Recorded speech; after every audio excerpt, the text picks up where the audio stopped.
Hello, everyone. We are hopefully live because I'm still spinning, but I see there it is.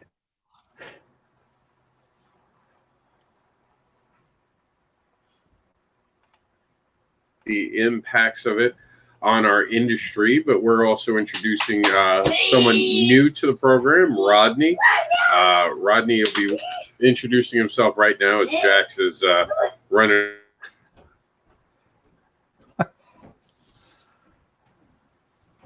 You can hear me. Go ahead and introduce yourself. Hi, everybody. My name is Rodney Fike. I am a freelance independent comic creator, writer, artist. I've done everything in the industry, published, created, written, drawn, inked, lettered, colored. What else? Everything short of actually printing the books I've done.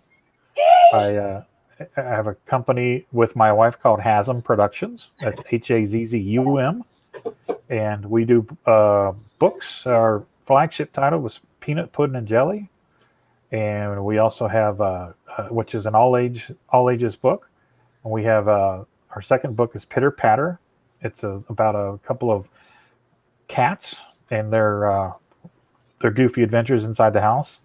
And then our newest books are Roadkill Rampage, which is off to the editor for the final run, and the letterer has it and doing the final edits.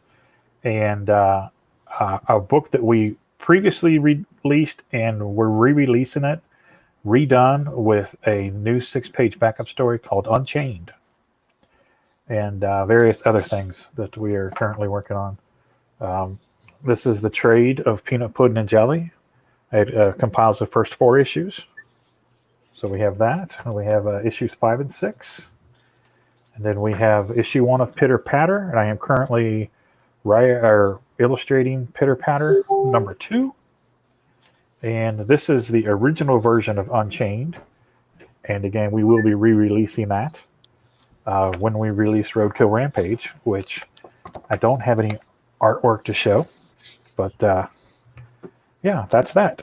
So that's who I am. That's what I do. And thank you for having me, Rob. I appreciate the invite and look forward to getting to know everybody. And I'm pretty excited to have you on. It's always nice to introduce new people to our viewers. Luke Stone is going to be joining us in just up there. Speak of the pastor. Speak of the devil. Who shows up. Hey, Luke. How's it going? Everything is it's going. So what do you got? Tell us who you are. What do you do? We're doing the intros, and then we're getting into it. My name is Luke Stone. I am the writer and the artist behind Hybrids, the Sons of God. You can see the pictures right here behind me. I am also the project manager at a little company called Starcross Comics. They've been making comics for about 20 years, and so I'm happy to be a part of them.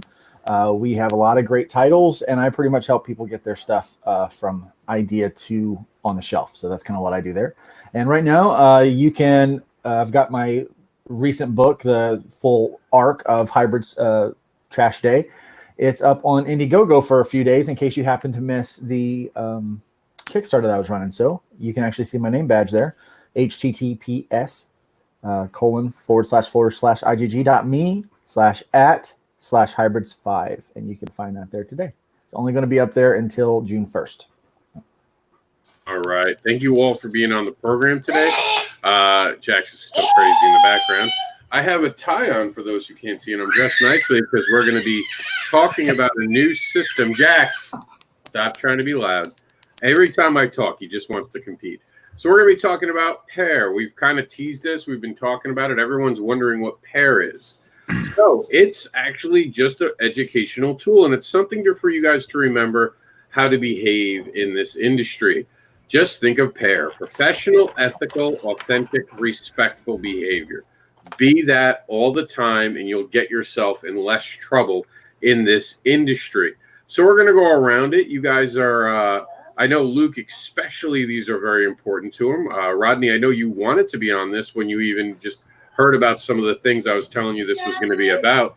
So we're going to go by them one at a time. And you guys can see a big shout out to Chris Madd, who gave us the amazing art that is part of this amazing campaign that we're trying to, and remember, we do a lot of these panels. We do a lot of things where we're talking about professional, ethical behavior, and authentic, respectful behavior. Did he send you a link? It's on the phone. Oh. So go to Facebook. That's StreamYard. And go to wherever he is. Rodney, I'm just gonna mute you for a second. Okay. Okay, that's fine. All right. So we're very excited that Chris Matt gave us this amazing art, and I think Rodney's got a second device coming in. Yeah, I did it wrong. Hang on. Okay. Get out of it. Just close that down, baby. Close what down? All right. Rodney's going to re-enter our arena in a minute. So here we go. We're be respectful. We'll start with that. Why is that? Well, we'll start with the P. I guess we'll go in order, since we're not doing it dyslexic like I do all the time.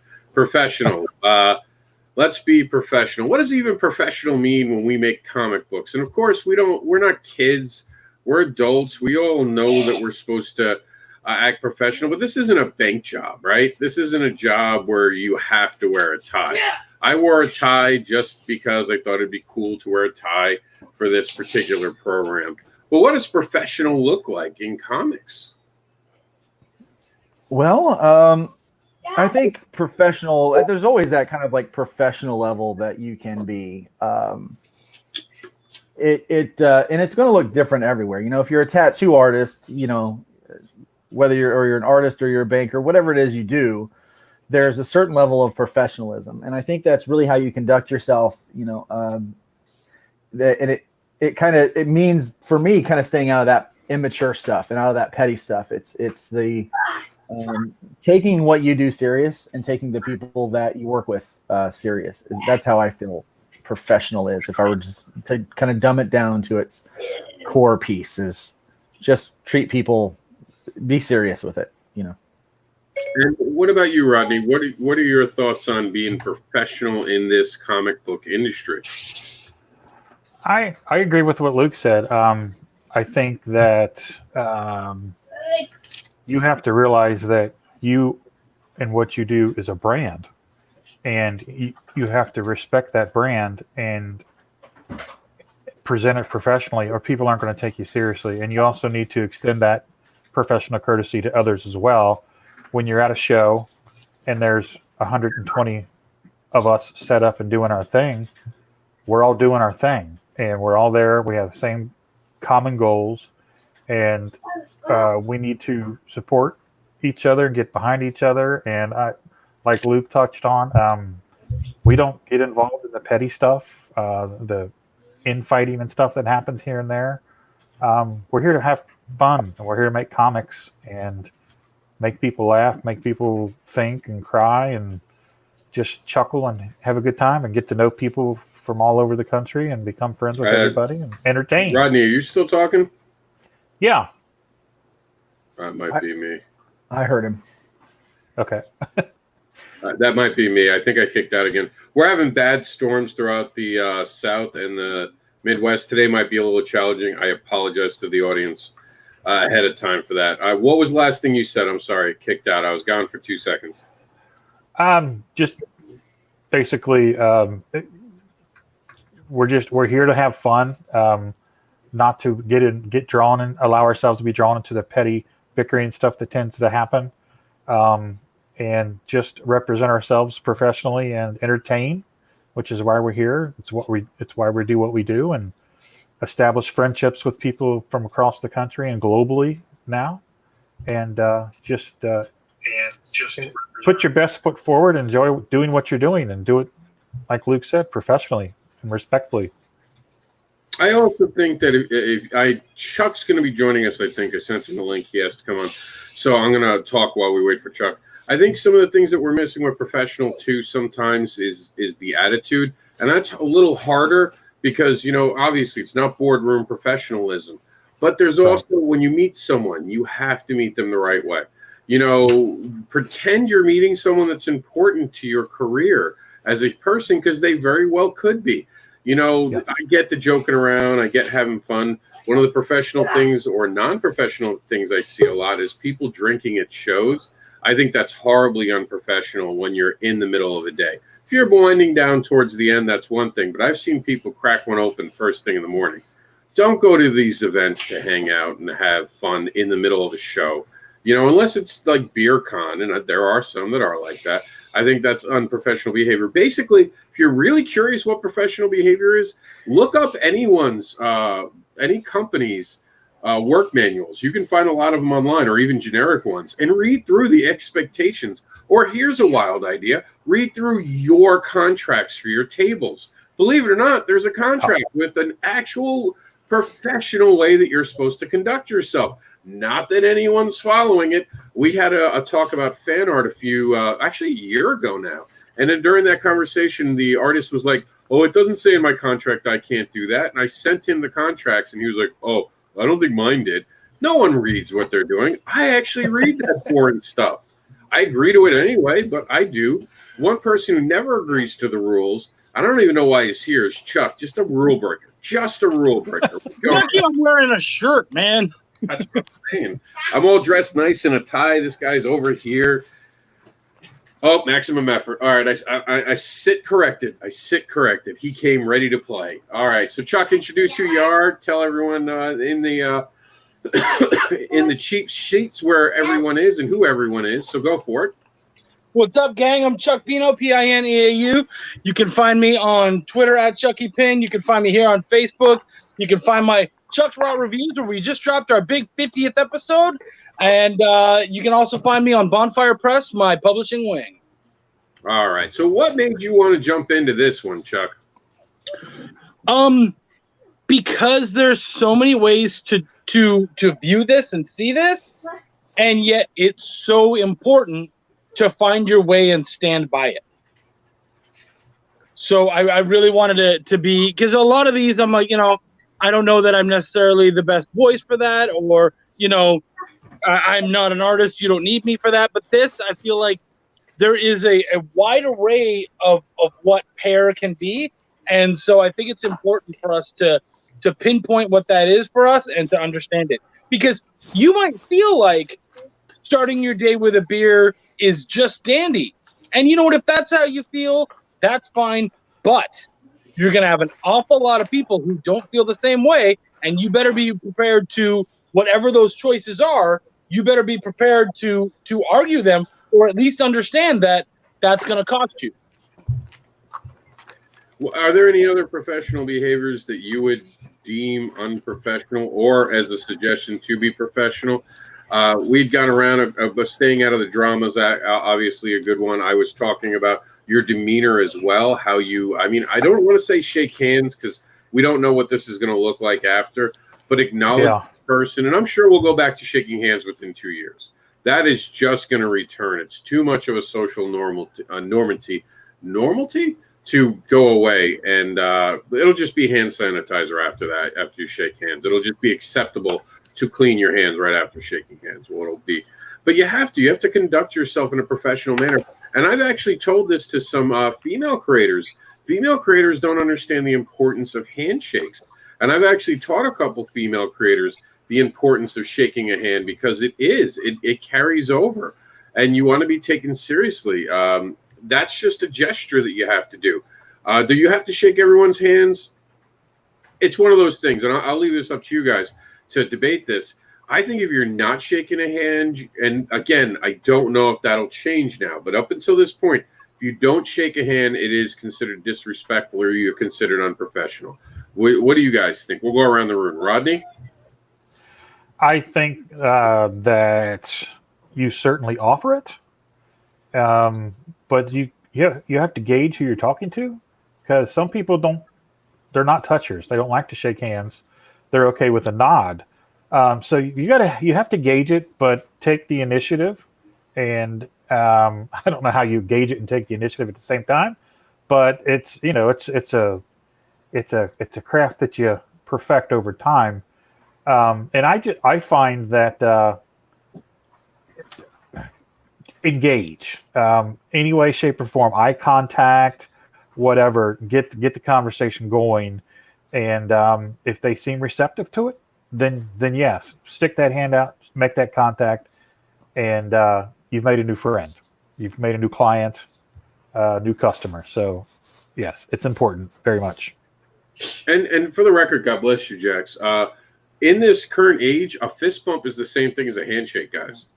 Understand, they're the same basic thing. If someone goes to give you a fist bump, that's a handshake as well. Yeah.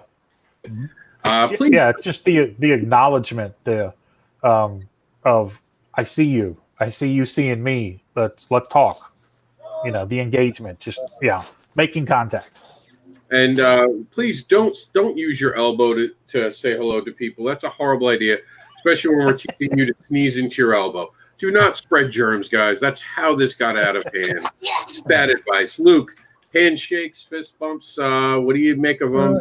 I think it's all part of that package of how you present yourself. I think a person presents themselves professionally, and part of that is allowing themselves to, kind of what Rodney said about engaging. In most scenarios in my life, when I meet someone, I extend my hand to them. It's an invitation to kind of come into this circle, and to kind of start a dialogue or start a relationship. They might be like, "Oh, I'm sick" or something like that. There's ways to not engage in the handshake if they don't want to, and so they're able to do those. There's some polite ways, there's some rude ways, but again, that's all part of being professional. If I extend my hand to someone and they're like, "No, I don't shake hands," and they make a big deal about it, that's not very professional. But it's I think handshakes are important. I think human contact is important. So, and I think we're seeing now how bad people need it. So yeah. Chuck. So I don't know that I think offering the handshake isn't as important as accepting it. And I have a lot of people here who are like, "Oh man, thank you, Steve. Rodney's my dude." I think, I can have a full conversation with you at my table and I never have to touch you. But if somebody walks up to me and he's like, "What's up, dude?" You've got to respond. How you respond to that is so important. So if you go, "Hey man, do you mind if we do a fist bump?" "Oh, cool. Yeah, no problem." Great. We're still good and all that. But I don't think offering the handshake, if offering the handshake is important to you, it's only important to you. So I don't think you need to worry about the offer. It's the acceptance that's really important. Any of that kind of stuff. It's the same as like if someone walks up and they go, "Hey, do you mind if I hug you? I really want to give you a hug." How you respond to that, the hug's not what's important. It's the response. So you can say, "I don't mean to be rude. I'm really not much of a hugger. Do you mind if we do the bump? Do you mind if we do a handshake? Anything else? That's okay." It's your response. And I think that's the key thing here is that your response is always going to be way more important than what you ask for. Now, it should be, not to go against Chuck, this is actually just from, if you ever read books about business, they say to offer the handshake first because it becomes a power dynamic. The person who extends their hand first is the first one to establish the relationship, and they kind of control the narrative. I do agree with Chuck, though. It's not always important to be the first. I just wanted to put it out there. It's important to be reciprocal. I don't try to shake everyone's hand when they come to my table, but I try to shake everyone's hand who buys a book. And there's that establishing moment, because when they bought a book, they've started a relationship with them. And I want to, like Luke said, I want to make that human contact where we have officially joined into a relationship. And if I'm lucky, my writing will officially establish them as a fan of mine. I've gotten them now as a reader, but they're not a fan until they read it and come back for more. So I'm with Chuck. Like I don't try to shake every person's hand, but if someone extends your hand, I've been sick before and been like, "Yo, I have a cough. Let's do a fist bump real quick." No one gets offended. I have a big sign that says "free hugs and spanks." I give it a lot of hugs, and I'll tell you, there are guys that come up to my table all the time and are like, "Can I get a spank?" And they ask Chuck, they get the spank. I bring it. Mm-hmm.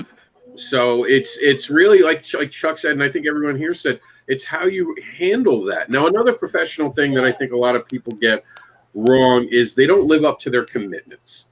You say you're going to do something at a certain time. That's a commitment. That is now part of your relationship. And I was talking to someone about this today. If you can't live up to your relationship commitments to it, it lessens the ability for me to professionally trust you. and want to Yeah. work with you more.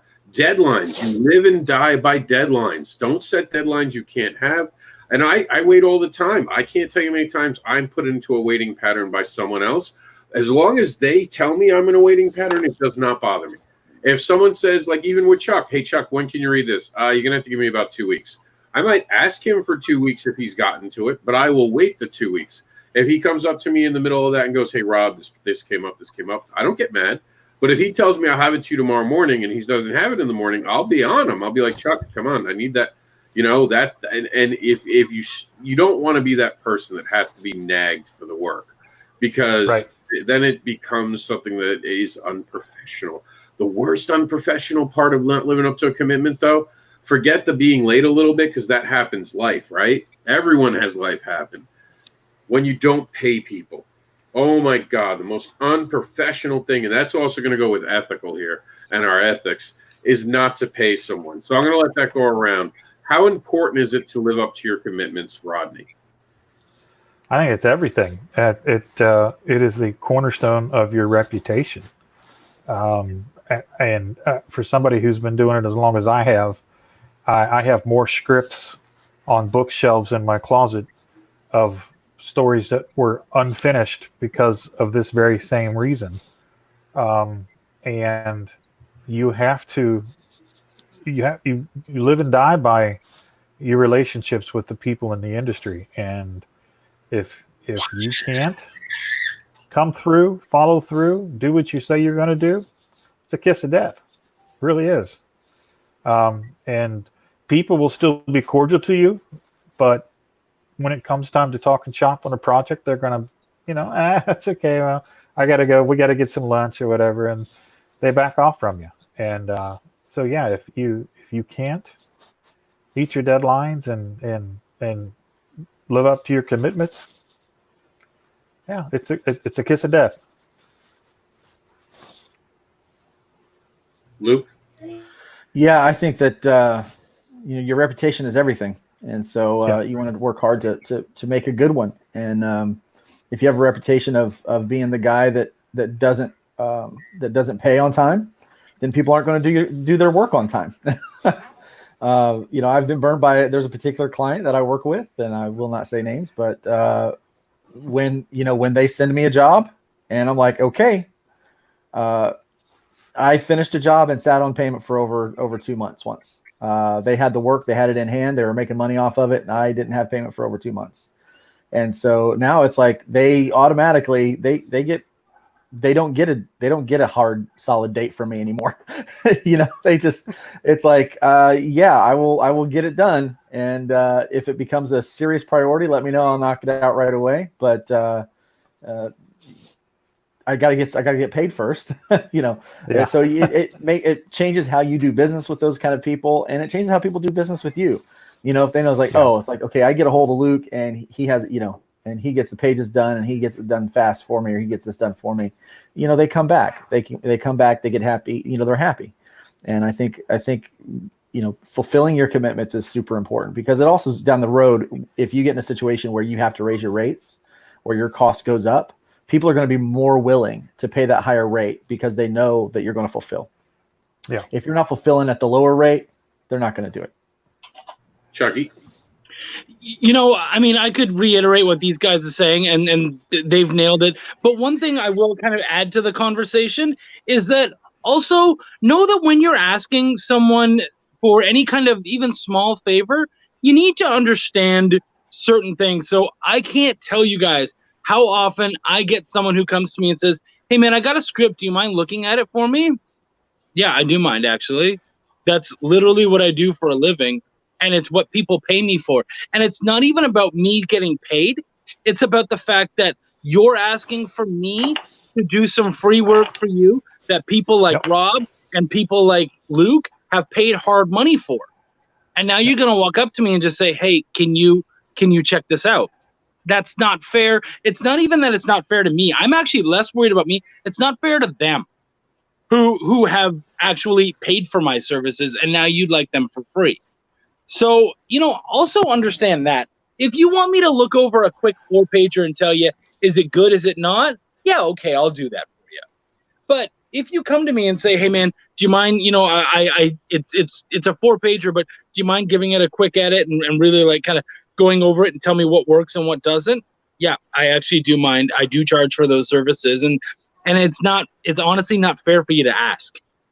At least come to me and say, hey man, I just have this short little 4-pager. What would it cost? And that way, if it really is nothing and there's not a lot to it, I might just say, oh dude, I'll do it for you. Like, no big deal.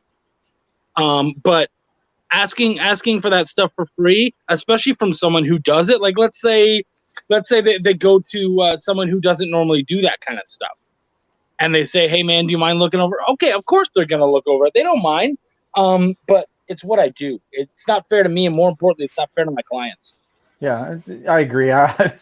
It's like someone coming up, it's like, yeah, Luke, can you just whip out a quick cover for me or something like that? It's like, no, we can trade. Even if it's quick, it's still something. You know what I mean? Like if they say, hey, can I have a quick sketch? It's like, no, that's not fair. I had someone today say, well, do you make that look easy? Because I did a live draw today. And I said, man, you make that look easy. And it's like, well, if it looks easy, it's because it took a lot of practice to get there. It was a lot of time of it not being easy for it to, the road there. And so there's kind of reminds me of an old story. Just going to bring this up. I don't know if we have time, but I'm going to tell it anyway. So there's this factory and they've got a problem. They keep having a problem with this machinery. Nothing's worked. It just keeps having a problem. Finally, they call in this specialist. They've had time after time after time, they've had repair people come in to look at it. They've paid tons of money. And so it never got fixed. So they called this specialist. The specialist walks around and he investigates a few things. He's in there for maybe 10 minutes and he takes a piece of chalk and he marks a little X on one of the pieces of machinery. He goes, that part right there that needs to be replaced. And then they go, oh, really? That's it? He goes, yes. And here's my bill. And he's like, it was like, like $5,000. And they're complaining about the bill. It's like, you're only here for 5 minutes. He goes, yeah, but it took a lot of education and experience to get to the point where I can walk in 5 minutes, diagnose your problem.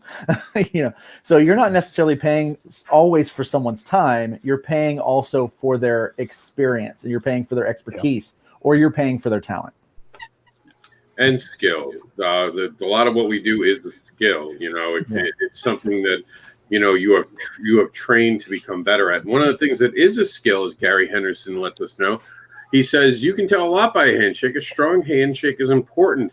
Here's a little tip for everyone out there who tries to shake hands too hard. That is just as bad as a weak handshake. And I actually broke a bone in my what would this be? The back part of your hand, whatever they call that. I forget there's like a term for it, but there's a bone right here. I actually broke it hitting something metal. So when people squeeze my hand too hard, it actually hurts me because the bone never sat right again. So I can always tell when someone's squeezing too hard. And it doesn't impress people that you can do that. I used to be able to bench press 425 pounds. When I could do that, I was very careful when I shook hands not to try to exert too much. And I learned to do it. There's even classes on how to do a handshake. So just be careful with that, guys. Don't try to squeeze something to death. Yeah, I think that's why the handshake has to die, though. Yeah, I would love a bump. Honestly, fist bump is real good. I do like the fist bump. I'm a huge fan of fist bumps. I think, and I know a lot of people are like, well, I'm used to a handshake. Well, you're old, and the world is changing, and I'm old too, and I'm recognizing that. I grew up on the handshake. But if you really stop to think about what a handshake is, first off, this is one of the dirtiest parts of your body, including your genitals. So, be careful. Have you been in It's true. But in my mind, be dirtier. It's probably one of the dirtiest parts of your body. So why we're trying to touch these together, I don't know. Dirtiest physical parts of your body. Yeah. Well, I knew a guy who used to he would grab your hand, hold it real hard, and then shake. And he'd be like, "Are you scared of me?" I'm like, "No." He goes, "Then why are you shaking?" And I'm like, "God, it just annoyed me." Have you ever thought seen he was being funny. Have you ever seen the Donald Trump handshake? Oh yeah. Yeah. So he'll grab your hand and then he'll try to pull you in. And he tries to keep an eye contact with you the whole time. And so that's why if he ever put out the handshake, I just go for the fist bump. Because I'm not playing those games with you. I don't want to see who's got a harder handshake, and I don't want to have to prove how strong I am. That's not what this is about. And the whole power dynamic thing is such a bullshit thing. Let's just do a quick fist bump. It's, hey, I have respect for you, and that's it. That's all we need. If There you certainly want was a more, generation that did that, build didn't more. they? There certainly What's was a that? generation. There certainly is a generation that did that. It was like they would squeeze real hard, show you who was more manly or whatever. It's like, yeah. So if you're going to handshake, don't make it a competition. Yeah. It's a greeting. If you want to do that, I'll end it with a left hook. So why don't we just move on? Well, that's not professional, Chuck. So let's stay professional today. Hey, they're already trying to break my hand.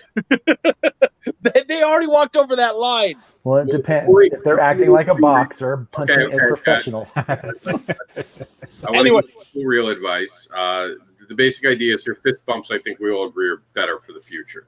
Because like Chuck is saying, this doesn't get into ego stuff. No one has to worry about who's squeezing what harder. You're not at a fruit stand trying to squeeze the death out of a tomato. So a fist bump, it's hard to mess up a fist bump unless you did this. Yeah, that'd be it. That's the only way to mess up a fist bump. So let's go with fist bumps in the future. I agree. Now, we're going to switch over to another letter in our amazing brand new. And this is something I'm going to be teaching to creators in the near future, probably when cons continue or when new ones come reaching out for me. So this is kind of important. The next one is ethical. Now, ethical became a huge debate online because everyone was like, integrity is more important. And it was really one of those things. I believe in integrity. Personal integrity is very important. However, in an industry, ethical behavior is more important than actually anything else because ethics can be tracked. Ethics are something that morals can be chosen, but ethics in our industry are the ethics of the industry. And if you've been around long enough, you understand those ethics, such as don't get a project late, such as pay the people what you say. The contracts have to be ethical. Everyone has to have a fair share in it. That's why we didn't go with integrity, though I do believe in integrity. But integrity is based on both morals and ethics, and that's why we're choosing ethical behavior. So with that in mind, we'll go in reverse order now. We'll start with Chuck on this one. Chuck, how important is ethical behavior in the people that you team up and work with? So I think it's very important. And the reason why it's very important is that you have to be willing to treat people the way that you want to be treated. I think that really is the basics of ethics. And so if you want to be paid on time, you want to have your piece, you want to be able to have a word, you have to give that to your team as well. I think that really is the basics of ethics. It really is do unto others as you would have others do unto you. So yeah, I really think it all just comes down to that. It really is that simple. Yeah. And Luke? There's really not a whole lot to add to that. Honestly, that's really what it is.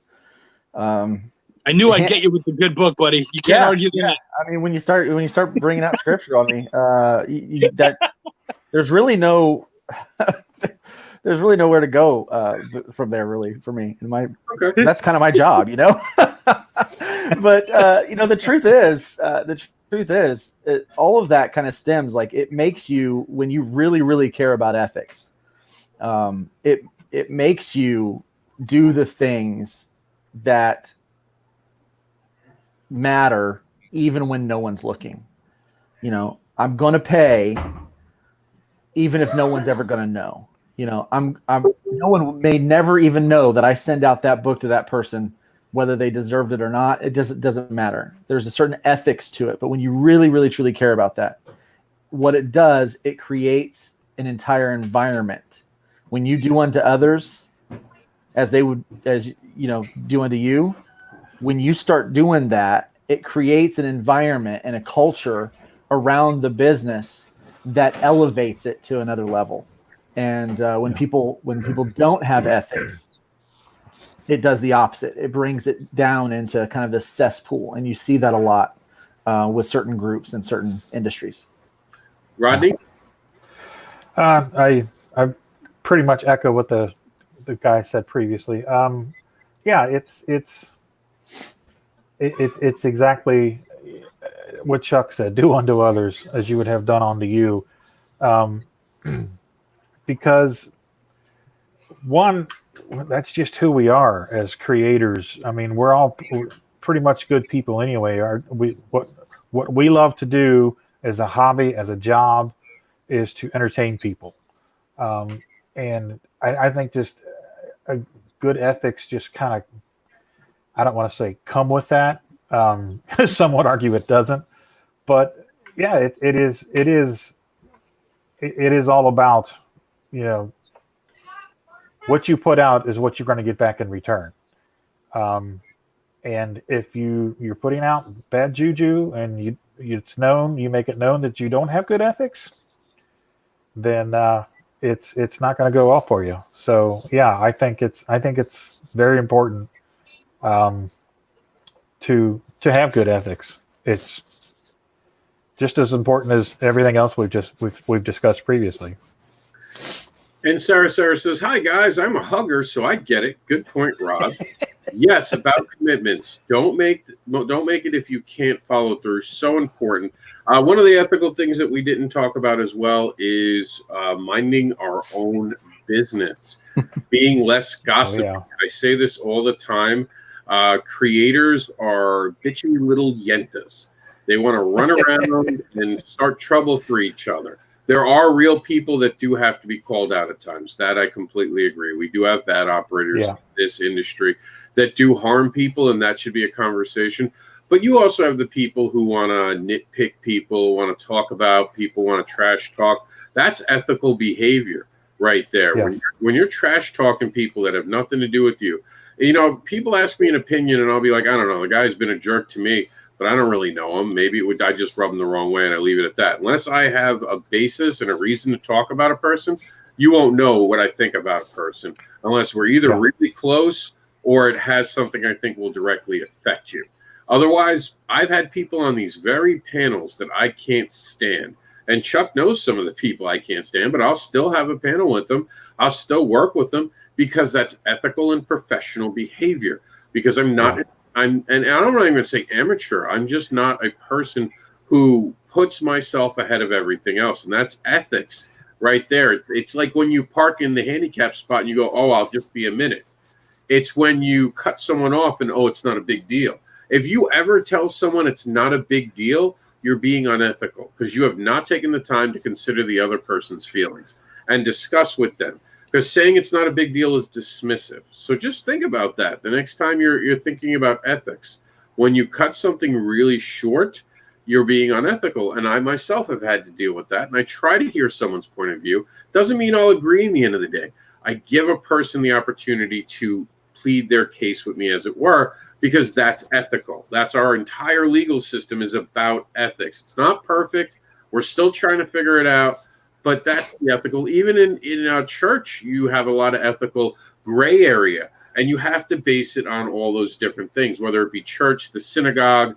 I forget the other places people worship. I apologize. I just don't know the names off the top of my head. But either way, we always want to do what is ethically right, and that's usually very easy to do if you just take a minute and think. Like Luke said, how would I feel? And Chuck echoed this, and so did Rodney. How would I feel if that were done onto me? And that's really it. And I've told people in the past about ethics. It's that simple, you know. And I've been on all sides of it. I've made mistakes. I've done things wrong, and I've apologized for them. So, does anyone else have anything else with ethics? All right, we're going to move on to our next letter in it. We're bringing up our cool graphic. Chris Mad, by the way, was the artist for those tuning in a little later. Be authentic. Now, how important is it in comics? And we'll start with Rodney this time. To be authentic. To me, I see a lot of monkey see, monkey do, and it's just horribly unoriginal, and it really shows a person's inability to be someone who is creative in their own right. And we see that from comic books that rip other people off. Marvel and DC have done it as well, so it's not a shot at independent creators. But we've also seen it with fellow creators where they're taking the same stories and doing it behind each other's backs. So I'm going to ask you guys, how important is it to be authentic in this industry? Rodney, go ahead. I think it's one of the most powerful tools you can use to set yourself apart from other people. Um, if you're if you've got something new that you can bring to the party that people haven't seen before, that turns heads. Um, so that's when I'm creating. It's obviously people create, and they're pulling from stuff that subconsciously has influenced them at some point in their life. But when I'm creating, I'm not. I it just comes to me, and obviously it's coming from somewhere. But it, I don't know. But I think that I think that it's very important to be as authentic as you can, and it has to come from a place that if it really means something to you, that's why it's coming to you in the first place.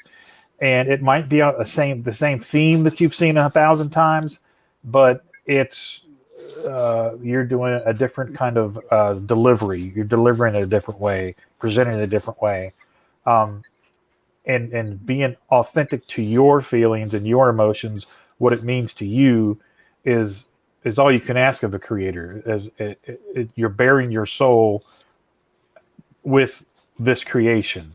I always tell the kids always say, well, what if somebody comes up and laughs at you and they think your artwork sucks or this or that and the other, and it doesn't matter because I do what I do, and it's me. It's who I am. It's what I am. I'm not the best artist in the world. I'm not the best writer in the world, but what I bring is authentic. It's 100% me, and it's from the heart, and that's all you can do. And if people know that you're faking the funk, people can tell you're faking the funk, and it's going to show. So that's Luke? what I got. Yeah, so authenticity is one of those interesting things. It's kind of like an apartment building. There's different floors and there's different places in each one of those. And each floor has several compartments. I think that people can be authentic in their art or their writing, but maybe not authentic in the way that they go about it, or their inspiration. Maybe they are, maybe not, they don't plagiarize, but man, they come real close. They skirt the line real close. So there's authenticity in that. But then I also think there's this level of authenticity in relationships and who you are and who you present yourself to be. Most of you don't know this here in this conversation, but a lot of people that might find this that do know me know that for a long time I did youth ministry. And there's one thing that I knew going into any relationship that I would have with youth kids for ministry level stuff is they could tell if I was full of crap or not. They can tell if you're fake. They can tell if you're real or if you're fake. Kids are so good at that. Teenagers they could spot it in a second. And if you come in trying to act like you're cool or act like you know what you're doing, so that you can try to earn their favors, you're actually going to lose a lot of credibility and a lot of favor with those kids right away. And so that's a level of authenticity that I prefer to see in people. I do want the authenticity in their work and their creativity. That needs to be there. Don't write a story about Nephilim because I did. Don't write a story, don't think, oh, wow, Hybrids is doing really good, so write that. I was doing this when no one was wanting to read this crap at all, okay? So the fact that people started getting into it, I was excited. Don't do it because, oh, well, the big two, somebody did that, so I need a character like that, or I need to do this in that story because so-and-so did it, and I need to copy that in some way and make it my own so that it'll sell. No, be authentic in it. But also be authentic with who you are. Don't come in and try to act like you are who you are, like you've got everything figured out. I don't know anything. The fact that I'm on these panels, I'm just happy to be here, guys. I'm still learning these things. I'm still learning the processes. I'm still learning how to do those things. Be humble. I think in that authenticity, humility plays a huge part in that. Just let people know that this is who I am. I'm good at certain things. I probably could be the voice of an expert in some areas, but rather than being the sage on the stage, I'd much rather be the guide by the side. And in order to do that, you've got to have those kind of authentic relationships. It's like, look, this is what I've been through. This is how to do that. This is how, the posturing and the puffing yourself up, that kind of stuff. I just don't think that works, or pretending that you're somebody that you're not. And we all have the imposter syndrome. We all do. But I think that that we just need to be real about that. Transparent is what we like to say in the church. Chuck. It's funny. The previous two, being professional and being ethical, those are very important to have solid relationships, to be honest, to really be able to move forward. Authenticity is more of a cautionary tale, I would say personally. And the thing about it is and actually the other guys kind of nailed it, where they said that people will see through that. And so the thing is that being authentic isn't necessarily about being honest or anything like that. It's just that people will know when you're faking it.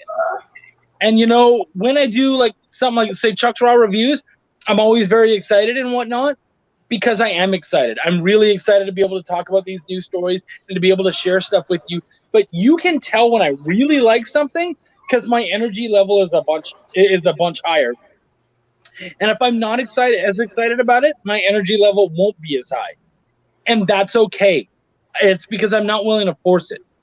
So you get the level of energy that you get because that's what I'm excited about. And even when you watched some of the videos, it's like, oh, dude, he's so excited about this. Yes, I truly am. Oh, man, he wasn't as well. It's because that one didn't hit me as hard, and that's okay.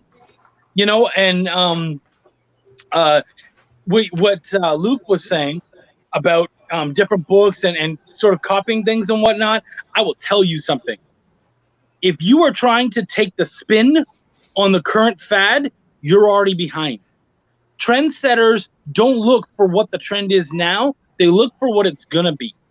So you should really be already doing you and doing what you like. I didn't look and say, hey, hell books are in. I'm going to do a hell book. I found a good hell story. My buddy said, hey, man, I got this really good idea. And I said, you know what, man?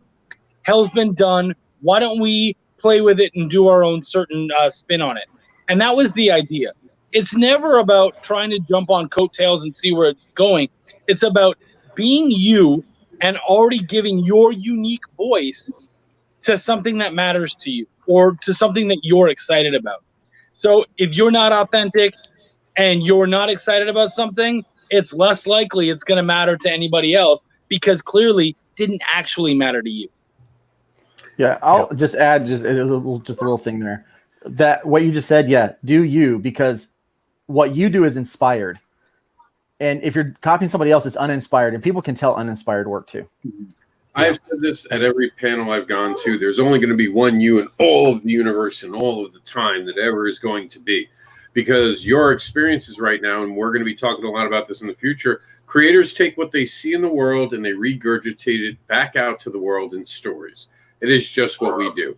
We are giving you our interpretation of them, and we are making our stories that are uniquely ours. And you can always feel that, as opposed to the moment where someone tries to do something someone else has done. Even with our site, Comic Book Advocates, I have seen people try to do the same thing. And I've said it since day one. When a person comes along and does a better job than what we do, I will throw all of my support behind them, shut the doors, because they're doing it better. And I always hope secretly that someone would do it better, and no one does because it takes self-sacrifice. Chuck knows this. Chuck has been part of the site and has to self-sacrifice. Even with his reviews, it takes a part of you. So don't try to do something you're not prepared to do. And I do want to bring up this comment, and then we're going to move on to our final letter as we're closing out the hour. The comment was made by Gary Henderson, and he said, I try to make comics different than what I have seen in the past. Gary, I respect you, and I'll leave your comment up. I don't ever start by the idea my comics have to be different. I always just create what I want to create. If they're different, then they're different. That's kind of what authentic is. You're not starting with any goal other than a story. I want to create this story. And even Lucas seen me come alive. I saw a piece of art, and I was like, I can do something with this. That's an authentic moment. That is something you do. Now, I do want to point this out before I pass this on to you to quickly talk about this. If you want to, no force. When you work for Marvel and DC, yes, you have to work with something that's not yours. But you can make it authentically yours. You can do something with the story that you want to do. You are hired to take the story in a direction that they think you can do it, whether you are the artist or the writer. So don't forget that. Tell your authentic Batman, Captain America, Hellboy, or Bloodshot story. That's all. Did anyone want to comment on what Gary had said? Go ahead, Chuck.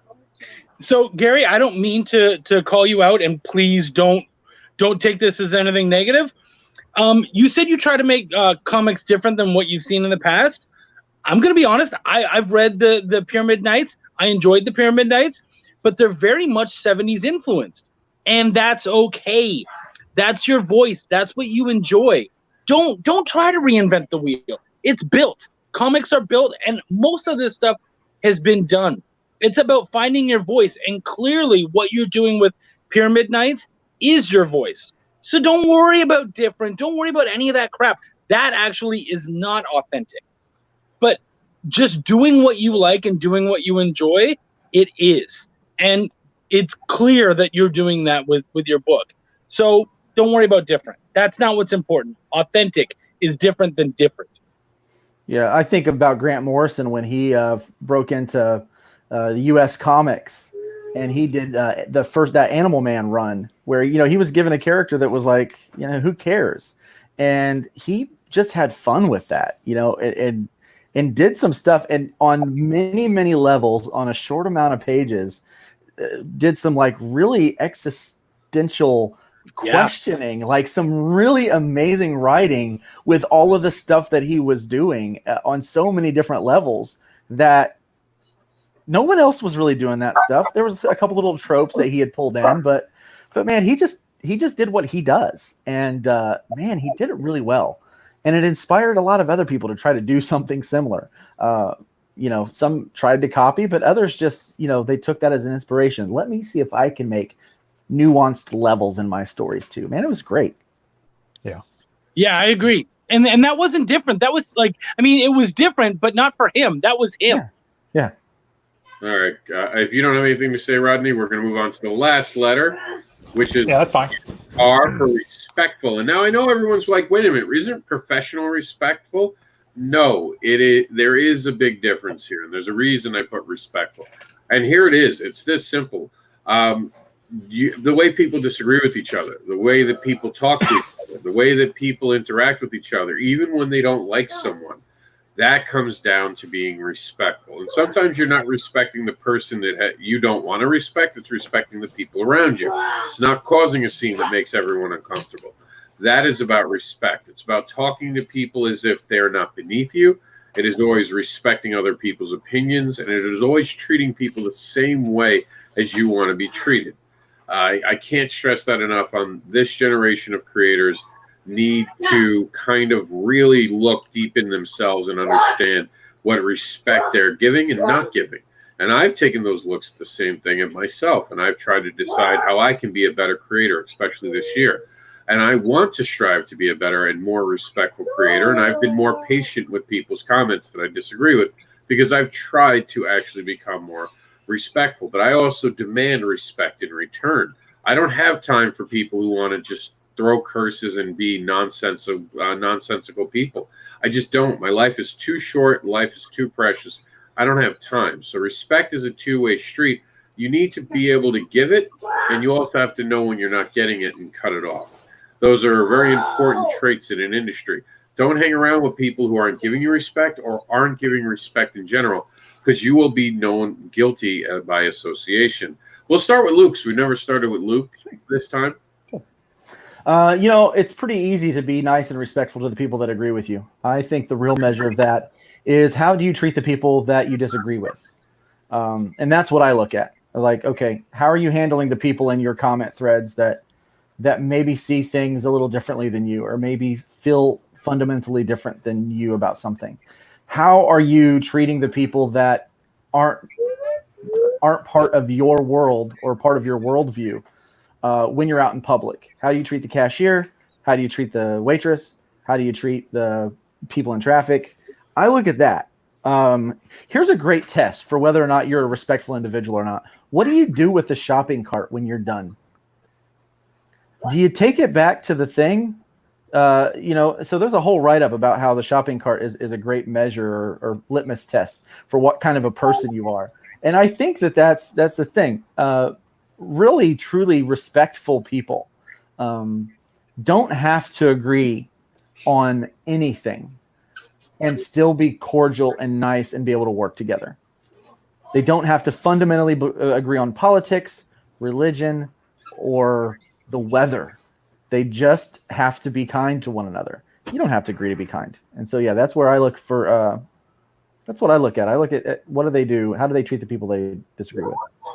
I actually respect the people who get paid to bring the shopping carts back, so I don't put them in the corrals. So the companies have to pay actual people to do those jobs. So I'm going to disagree with you on that, because I know people who get paid to bring the shopping carts back, and I know the people who are trying to write those stories are usually the people trying to cut costs so CEOs can make more money. But it's a good point, though. It is a good point, Will. But I'm just going to disagree a little bit. We're going to pass it off to Rodney and let Chuck end it out. Okay, I think respect is. If Luke was right, you have to be able to receive it as well as give it. A line of thought that came to me when Luke was talking was, if somebody's going to send you a nasty comment or something on your page, my first inclination, my very first instinct is to go, well, is there any validity to their criticism? And if there is, then yeah, then that's a poignant point. But yeah, I think I lost my train of thought. Sorry. Okay. Yeah, I think when you're at a show all day long, it's person after person after person after person, and you guys know this, and every person is varying levels of respect, and there are certainly people in the industry that I cannot stand, but you have to have a certain decorum about yourself, certain level of maturity to smile and nod, acknowledge, and walk on. Don't fall prey to the whispers in the corners and stuff like that. And just cordial hello, cordial wave across the aisle. And that's respectful. Yeah, so I think that it's once again, you get back what you give out. So I think it's crucial to be respectful and to be able to get respect in return. That's on you. So I think respect is also, there's like an everyday kind of observance that's required for respect, and that is understanding that your needs are not more important than other people, or what you're doing is not more important than other people. And I think one of those things that we see a lot, and we don't necessarily think about it, is in our displays at conventions. If you have this display that comes out and really sweeps out around your table, you're blocking the vision of everybody else who's next to you. And so that means when they walk up, no one can see the people who are next to you, see what they're doing. And that's kind of rude when you have those walls up, because it means that they can't see through to the next display. They can't kind of see what else is going on. And that can be, I think we've all had that moment where you feel like you're shadowed by those huge walls of like fan prints and stuff. And it's really not cool. So I think respect is also just, allowing for others. And so if you think that wall is good for you, that's fine. But what if someone was able to put up a bigger wall so that no one can see your stuff? Are we going to keep having this, my dick is bigger than yours, and trying to see whose wall can extend further and taller? Actually, no, it's not worth it. Sadly, that here in Florida, I think I told Luke and I showed you, remember the metallic walls that now go 30 feet? I was speaking to that. Yeah, it's rude, man. Like, you don't need to do that. I don't mind you going tall, because they're not going to be able to see behind anyways. So I don't mind that. But when you start building into my area or building out, when it starts going out, that's not fair. When you add wings to your wall, that's incredibly disrespectful. Yeah, when you're taking the airspace above somebody else's table. Yeah. Yeah. I even try to be respectful in my pitch. when I'm next to someone. I'm like, I try not to talk over what they're doing, because they're trying to make money too, And that actually brings up a really good point because when Shane Morrison, I'm going to call out my boy Shane, when Shane Morrison and I were at North Dallas Comic Con, we're there and we're trying to pitch. And at one point, I'm having a hard time pitching because dude across the wall or across the aisle has music on. And he's playing it loudly to get people to come over and hang out and dance with him and stuff. First off, you're a comic creator. Why are you trying to dance with people, you fucking creep? But also, if people can't hear my stuff, like at one point, Shane was trying to pitch, and Shane is not a very, I can talk over almost any music. But Shane was having a hard time. So as Shane was talking, I walked over and I said, hey, dude, people can't hear our pitches. We can't sell. And he's like, oh, well, I'm just trying to share some music. And I'm like, yeah, share it with the people at your booth, not the people at other people's booths. Like, it's not helping. Yeah. It's not cool. And I've had people come up to my booth and even booths next to me. I remember this as well. And they will pitch people at your booth and be like, oh, dude, I noticed you like this. You should come over and check ours. No. Wait until they're walking away. That is so rude and disrespectful.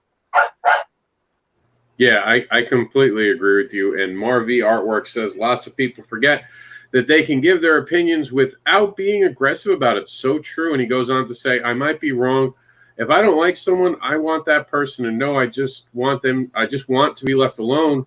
And I want that person to live his life or her life. Don't mess with me, and I don't mess with you. And that's so important. And I think that's the perfect way to end this right now is the P.E.A.R system. Use it. It's real simple, guys. We even got beautiful art from Chris Mad for you guys to be a P.E.A.R. Be professional, be ethical, be authentic, be respectful, and be sure to check out all the amazing creators that are on the show today.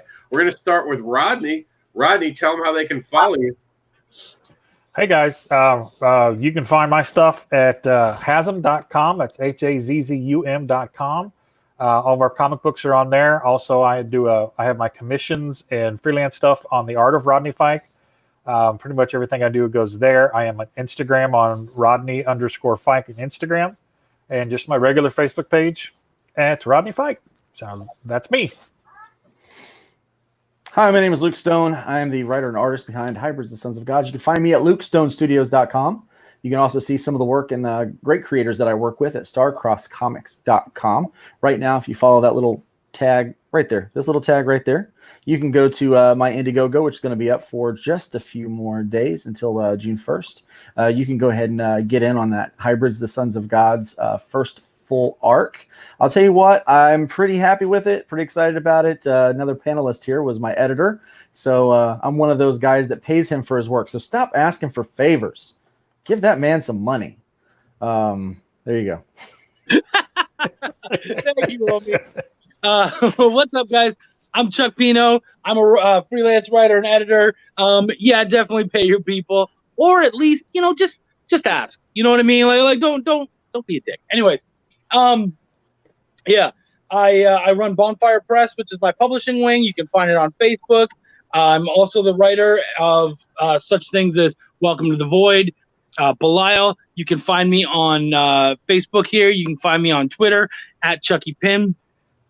You can find my great indie comic reviews at Chuck's Raw Reviews on YouTube. And I have a book that I co-created on IGG right now. You can go check out Indiegogo, and you can find Cat Dad and Supermom. Rob? Hey, everybody. Hopefully you guys can hear me, because we've been having some interruptions, but we had... I love that he interrupted at interruption. I know. That was perfect. That was perfection. Can you guys hear me now? We can now. Okay, yeah. It just shut off. I thought Chuck was done, and I was like, okay, I guess it's me, and then just nothing. We've been having bad weather. Today's been a little bit more of a difficult show than normal. I got kicked out. A couple people haven't been, and I've actually been listening on other people's things to make sure they were still talking. So thank you for sticking through it, guys, today. This is an important thing, this P.E.A.R thing. We're really excited about it. I'm really excited to bring it to you, and I want to get it out there. You can follow me, by the way, at Mr. Anderson .com, and you guys can, be part of what we're doing every day here at 4 p.m. So I encourage everyone to go out and find a community to be part of that's your local community, build it up, and be part of something that's bigger than yourself. Remember to use the P.E.A.R way of life, actually, for a creator. It's real simple. Be professional, be ethical, be authentic, be respectful. And be sure to check out all these amazing creators and myself. And remember, very important thing before we go that you guys need to know, and that's to be kind and share with each other's stuff. So if you see something that a creator is doing that you like, make sure to share it.